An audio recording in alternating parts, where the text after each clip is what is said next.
Hey guys, Kyle the Death Knight of Anime here, bringing you my review for Attack on Titan Season 3, Episode 16. So, before we get into the review itself, let's talk about the big topic of discussion among the fandom, which is that after Season 3 is done, that Studio Wit has said that after Season 3 is done, that they're stopping production on Attack on Titan, which has definitely caused has caused more than a little panic about who's going to take over. And while I can't while I can't deny that I'm a little concerned because of this, I also can't say I'm as concerned as everyone else, since Attack on Titan, like, okay, in the worst in this possible scenario that everyone keeps cooking up, where Attack on Titan ends up falling into the lap of another studio, um, Attack on Attack on Titan in general is kind of one of those series where, for better or worse, I think there's a very slim chance of it falling into a lap of one of the bigger studios, like pretty much Toei or Pierrot. And the reason why I say that is that while the series itself is popular, it's still just on a much smaller scale. It's just the series as a whole is just a much smaller scale production, at least compared to something like Naruto or One Piece or anything like that. So just alone on the small scale of the series itself, I don't think we have to worry too much in terms of it falling into the hands of one of the larger studios. I don't think we have to worry about that much. But of course, this still kind of raises the question of who's gonna of if another studio ends up taking over, then who exactly is that studio gonna be? Well, if I had to take an educated guess, I think pretty much I think the president of West Studios is gonna try and fast track it to production IG. And the reason why I say that is because Wit Studios as a company has connections to pretty much Production IG and it's basically and it's pretty much, and IG Port, which is the subsidiary company. So that alone, just the connection between Wit Studios and Production IG, just because Wit Studios and Production IG have that shared connection, I think that more than likely it kind of puts Production IG as a possible replacement a lot more than pretty much any other studio, to be honest with you right now. But that is just like the best educated guess I can come up with right now, and and now, and like I said, this is just honestly my pretty much best case scenario theory. It could go either way. It could still go either way, but again, that's just my best. That's my best educated guess about the situation, at least based off of what I know about the company of Wit Studios and whatnot. And now the other thing to talk about in this situation, however, is basically the fact that the Studio Wit hasn't even said if they're going to pass Attack on Titan.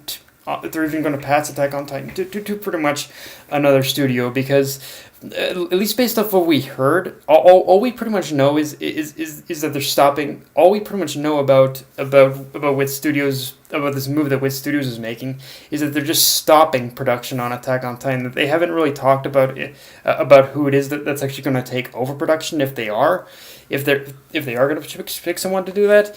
And in that situation, I don't know if they're even gonna if they're even gonna pass Attack on Titan to pretty much another studio. Like, I don't think that I don't know if they're even gonna give Attack on Titan up to begin with. I think I think in this scenario where they're still gonna hold on to Attack on Titan, but just not do any more on the anime for a while. I think in that scenario, I think what we're probably looking at is that they're kind of taking a long break from basically making the anime, just kind of in just kind of a similar fashion of what they did between season 1 and season 2. I think that's probably more aligned with what might be going on. But again, in the event where Attack on Titan end up getting picked by another studio, It is probably going to be Production IG. That's my best bet scenario for this situation. Yeah. Let's now. I'm done talking about that stuff. Let's get into the episode itself. Now, the episode actually starts off with some anime-only content of Armin's group trying to figure out what to do about the Colossal Titan. And honestly, other than acting as a bit of setup, I don't honestly, other than acting up as a little bit of setup, there really wasn't a whole lot to it. Having said that, the one thing to take away from this episode is how Armin himself was acting, and I can see a lot of people already kind of calling Armin out as a coward for freezing up like he did and passing leadership on to Jean, but you really have to ask yourself, if you were in Armin's situation and you were staring down something as massive and destructive as the Colossal Titan, would you really be in the right mind to think of a strategy on the spot? No. If you, let's be real here. If you were in Armin's situation, you'd be scared shitless too, and you'd be scared shitless too. And at least by giving Jean giving Jean this kind of temporary command, Armin has the time to think a lot more clearly about what the best method in order to defeat Bertolt is. Now, do I think he needs to hurry up with that plan? Yes, he does. Like Armin, I love you and you're a great strategist, but whatever kind of plan you've got, Armin, you definitely need to think fast, man. Otherwise, people are really going to die. Like hurry up, dude. Bertolt is on a fucking rampage right now, and he fucking kicked Aaron, for God's sakes. He kicked Aaron into the wall, and it didn't even fit, and it didn't even take a lot of effort. So yeah. Armin, I understand you need to think up something, but just hurry up a little bit, bro. That's all I'm saying.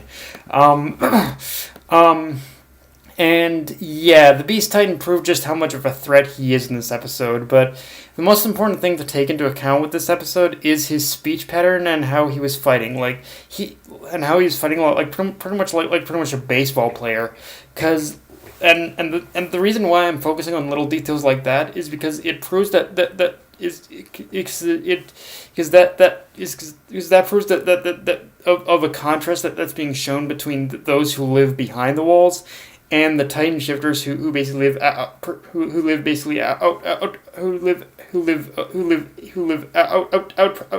almost away from the walls and who live in another area of the world for sure. Like it shows the difference. It shows the contrasting difference between the Titan shifters and those who live inside the walls. And the main thing being shown, however, in terms of this contrast between the Titan shifters and those who live inside the walls, is that we as of right now we definitely don't know exactly where the Titan shifters originate from.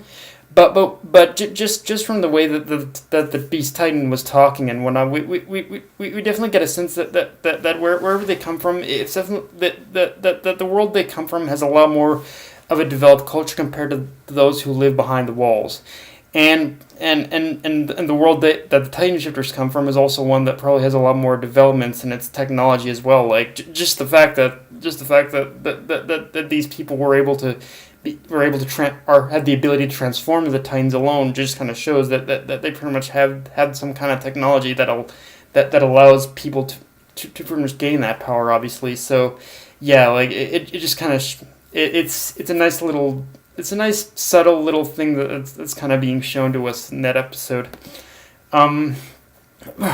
But even of course, looking beyond this little symbolic nature of the Beast Titan's strength and his speech, we definitely get a sense of the situation in this episode and just how it kept going from bad to worse, starting with the Beast Titan and Colossal Titan pincering the scouts, which on that note, you know someone hacks as fuck when all Bertolt had to do is kick Aaron to send him flying, and then from the moment that the Colossal Titan kicked Aaron and sent him flying into the wall, from there things just went from worse to impossible,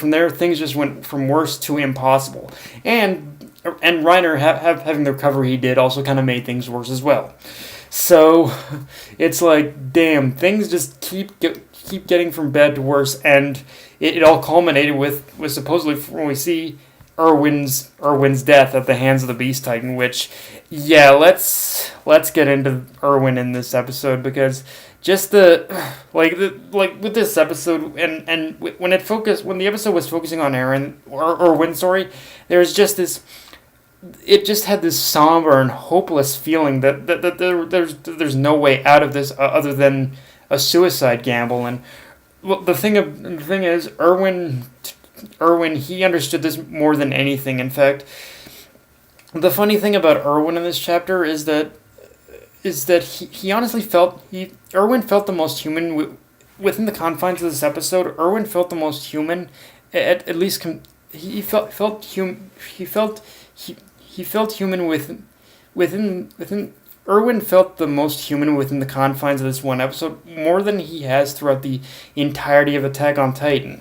And a lot of that, I feel, does have to do with the fact that in this episode, Erwin, he finally admitted to basically Levi that everything he's been doing is basically is pretty much himself. Like, everything he's been doing up to this point is basically for his own self interest. And so by admitting that, he finally embraced who he really was and why he was so desperate in order to see what's underneath the basement, instead of hiding behind the formality of being a leader. And yet, even further than that, what the whole irony of him embracing the whole irony of him embracing how selfish he was, he inevitably ended up becoming a true leader in the end. Like, he was able to motivate by pretty much being himself.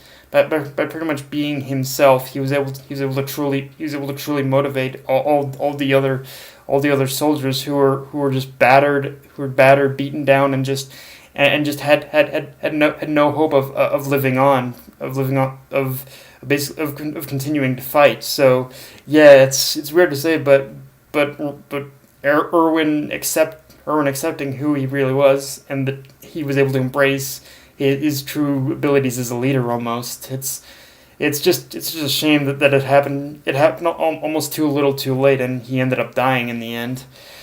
Because I would have really liked. Looking back on this material as a manga reader, it makes me realize I really would have liked to see a lot more of this Erwin now that I think about it.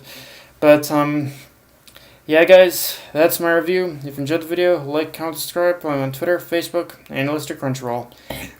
Death Knight of Anime, signing off. Later, guys.